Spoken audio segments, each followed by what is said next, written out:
Estamos de volta na TV Senado com os números da eleição e a análise sobre o resultado das urnas. Participam deste programa o analista político Antônio Augusto de Queiroz e o cientista político da UNB, Ricardo Caldas. Vamos agora direto ao Tribunal Superior Eleitoral, onde está a repórter Dinalva Ferreira. Dinalva? Com mais de 50% das urnas apuradas, a eleição continua apenas em 3 capitais: Rio Branco, Porto Velho e Manaus. Nessas cidades, a votação termina daqui a pouco, às 19h, horário de Brasília. A expectativa aqui no TSE é com a coletiva da presidente do tribunal, ministra Carmen Lúcia, que vai fazer um balanço geral das eleições. Mais cedo, ela já adiantou que a eleição ocorreu sem problemas, dentro da normalidade, dentro do planejado, nos 50 municípios. Ronaldo? Obrigado, Dinalva. Vamos ver como está agora a apuração dos votos em São Paulo, capital paulista. Nós temos, neste momento, 66,61% dos votos e o percentual é o mesmo desde o início. Fernando Haddad, do PT, 55,79%. José Serra, do PSDB, 44,21%. Vamos ver Florianópolis, capital de Santa Catarina, também a apuração avançada, 78%. César Souza Júnior, do PSD, com 52,90%. Jean Loureiro, do PMDB, 47,10%. Uma tendência também que vem se seguindo desde o início da apuração, a vitória de César Souza. Vamos ver que em Niterói, no Rio de Janeiro, já temos um prefeito eleito. Com 98% das urnas apuradas, Rodrigo Neves, do PT, 52,71% dos votos, Felipe, do PDT, com 47,29%. Esses prefeitos que vão assumir no ano que vem, nós vimos anteriormente, discutimos no último bloco, eles têm interesses numa agenda muito grande aqui no Congresso Nacional. Nós falamos de royalties, nós temos o plano de educação, piso nacional de salário para professores, que onera muito os municípios. Toninho, nesse período agora em que não haverá eleição, né, 2013 é um ano sem eleição, você acha que essa agenda do Congresso ela pode ser um pouco desafogada? Essa tem sido historicamente a tendência, nesse ano não eleitoral, esses projetos que tramitam aqui serem votados? É verdade. Os anos que se seguem logo após a eleição são os anos mais produtivos. No plano federal, primeiro ano de mandato do presidente, e no plano estadual e no plano municipal, o primeiro ano do prefeito, que é o período no intervalo da eleição em que o Congresso amplia o debate a respeito das grandes reformas, que decorrem muitas vezes de pressão da opinião pública que ocorre exatamente nesse período eleitoral. Então, sempre que termina uma eleição, há um ânimo redobrado no sentido de que a agenda seja impulsionada. E este será o caso, mais uma vez, no ano de 2013, com uma série de temas em pauta que não tiveram condições de ser debatidos e votados no segundo ano do mandato do presidente da República ou no segundo ano do mandato da sessão da legislatura. De modo que esse segundo ano e o quarto ano, nesse intervalo, sempre são anos mais produtivos do ponto de vista aqui do parlamento, exatamente porque os parlamentares não se licenciam ou não fazem uma espécie de recesso branco para cuidar das eleições. Eles têm que se dedicar ao trabalho no parlamento, portanto, têm mais tempo e também estão pressionados psicologicamente, também pela opinião pública em relação a temas que estão represados na agenda. Bom, nós estamos falando de parlamentares e eu queria trazer um dado aqui, porque temos 2 ex-senadoras que aparecem como campeãs de voto para vereadoras. A senadora Heloísa Helena, ex-senadora do PSOL, que teve 4,65% dos votos em Maceió, foi a candidata com maior votação. A ex-senadora Marinor Brito, também do PSOL, que lá em Belém teve 2,88% dos votos, foi a mais votada. Tivemos também uma mulher como a mais votada do Brasil, no Rio Grande do Norte, proporcionalmente, professora Amanda Gurgel, do PSTU, com 9,23% de todos os votos válidos para vereador. Bom, tivemos essas mulheres, mas na eleição para prefeito, professor, embora o número de candidatas mulheres tenha sido maior, o número de eleitas é pequeno. Como é que o senhor analisa esses indicadores? Muitas pessoas apontaram esse incremento do número de candidatas mulheres como uma novidade no pleito, mas não tivemos tantas mulheres eleitas. Primeiro a gente tem que separar as mulheres que concorreram a prefeito e as mulheres que concorreram a vereadora, né? Existe já a nova legislação que obriga os partidos a colocar uma cota para as mulheres candidatas, né, em torno de 30%. O problema é que é uma cota para candidatas, não para eleitas. Ao contrário, por exemplo, do que acontece na Argentina. Na Argentina, pela legislação, como eles têm listas fechadas, a cada 3 eleitos, um dos 3 necessariamente tem que ser mulher. Então, hoje o parlamento argentino tem em torno de 1/3 de mulheres. Enquanto no caso do Brasil, apesar de você ter 30% de candidatas, você não tem 30% de mulheres eleitas, né? Então, a média nacional no Brasil, tanto no Senado quanto na Câmara e também nas câmaras de vereadores, ela não é muito diferente, ela varia em torno de 10%. A novidade que eu acho que é interessante é o número de, deixando agora de lado as vereadoras, que vão ocupar em torno de 12%, mais ou menos 12%, 13% do número de vagas nas câmaras de vereadores.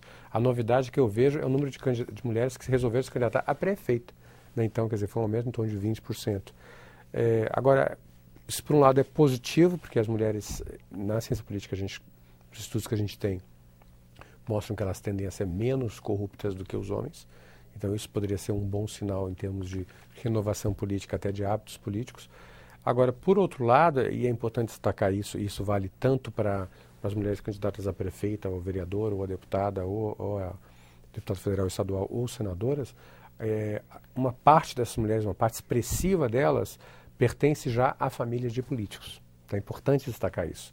Elas não necessariamente são lideranças femininas, elas podem ser simplesmente herdeiras ou esposa ou de um prefeito, ou filhas de um governador, ou casadas com um deputado. Então, nesse caso, a liderança delas não é independente, né? No caso dessas que você citou, a maioria delas são realmente lideranças femininas. Mas um número expressivo dessas que concorrem no Brasil inteiro, elas pertencem já a clãs políticos. É importante destacar isso. E um outro aspecto que é interessante que a gente tem observado nos estudos sobre mulheres na política é que a mulher, por ela se considerar como o elo da família, mais do que o homem, ele concorre a deputado federal, ele não está preocupado com o resto da família. Ele considera que automaticamente a família o acompanhará. Então ele concorre com mais tranquilidade de deputado federal ou senador. As mulheres não. O número de mulheres candidatas à Câmara de Vereadores, à vereadora ou a deputado estadual é maior. Por quê? Ela prefere concorrer dentro da sua região de origem. Porque ela tem uma preocupação de como vai ficar a família. Então, as mulheres sempre optam mais por cargos locais.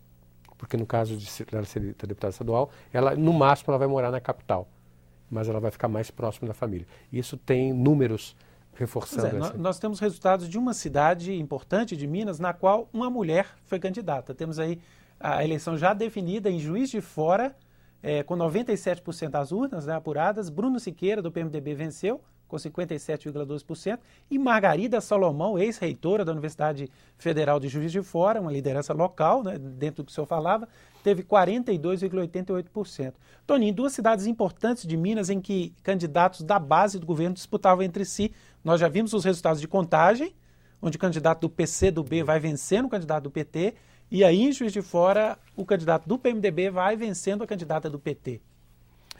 É verdade, isso é um fenômeno que nessa eleição se repete na metade das cidades em que há disputa em segundo turno, revezando, ora PT participando, porque o PT participa de 22 dessas 50 cidades, né, disputa essa eleição. E no caso de Minas Gerais, esse episódio é interessante, que o candidato do PCdoB teve o apoio do Aécio Neves nessa eleição. Em Contagem. Em Contagem. No segundo turno. No segundo turno. Porque o PSDB tinha um candidato no primeiro turno que não venceu. No segundo turno. E isso certamente fez a diferença para que o PCdoB elegesse mais um vereador numa cidade com mais de 200 mil, né? um prefeito na cidade com mais de 200 mil eleitores, né?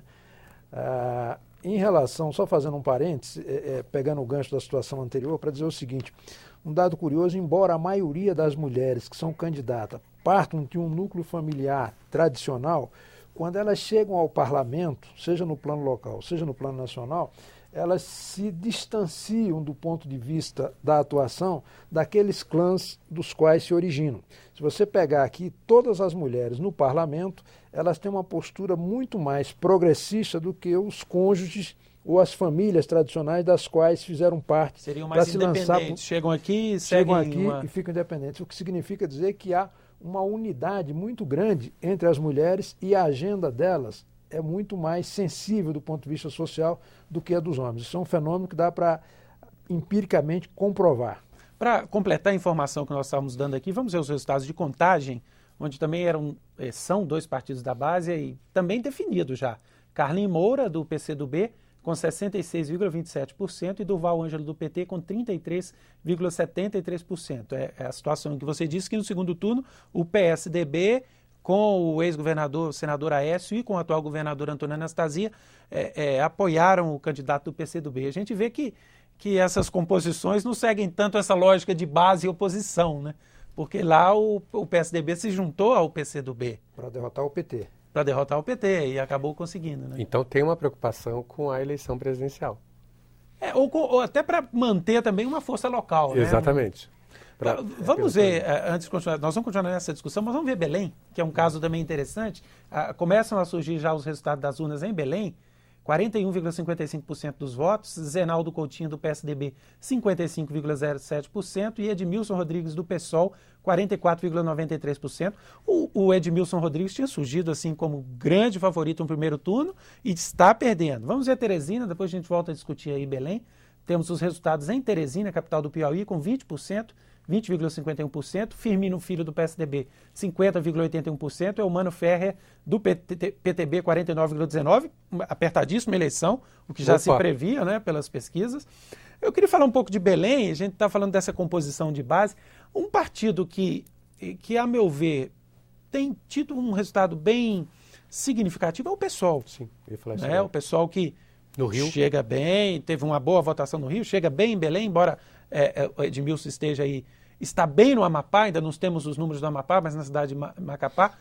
Como é que o senhor avalia isso? O pessoal, de fato, vem ganhando consistência de um partido que surgiu na esquerda como um partido pequeno e que agora tem tido algum resultado eleitoral? Eu diria que provavelmente alguns eleitores, que eram eleitores de esquerda mesmo, com uma autoimagem de esquerda bem definidos, que eram eleitores tradicionais do PT, com essa ida do PT um pouco mais para o centro, até em função da necessidade de governabilidade, né? O PT teve que se tornar um partido mais pragmático com o tempo, menos programático, talvez, e mais pragmático. Muitos eleitores ficaram desencantados com essa ida um pouco mais, não que de centro, não que ele virou um partido de centro, mas ida para o centro, que é outra coisa, ocupar o centro do espaço político. Muitos eleitores ficaram desencantados e procuraram um partido alternativo. Então, em algumas cidades, como Porto Alegre, a gente viu o crescimento do PCdoB. Em outras cidades, a gente viu o crescimento do PSOL, como Rio de Janeiro. Então, eu diria que esses eleitores que estão indo para esses partidos, PCdoB, PSOL, e talvez em alguns locais PSTU, não sei, não examinei com profundidade esse partido, mas certamente no caso do PSOL e do PCdoB, são provavelmente eleitores que eram eleitores tradicionais do PT, que agora estão buscando... E não só os eleitores, os próprios candidatos são oriundos do PT. Sim, né? sim. Edmilson foi prefeito de Belém. Com certeza. Pelo PT, Heloísa Helena, vereadora agora mais votada. Em Porto Alegre, o prefeito, né, que foi eleito. O Fortunati, que era do PT e agora no PDT.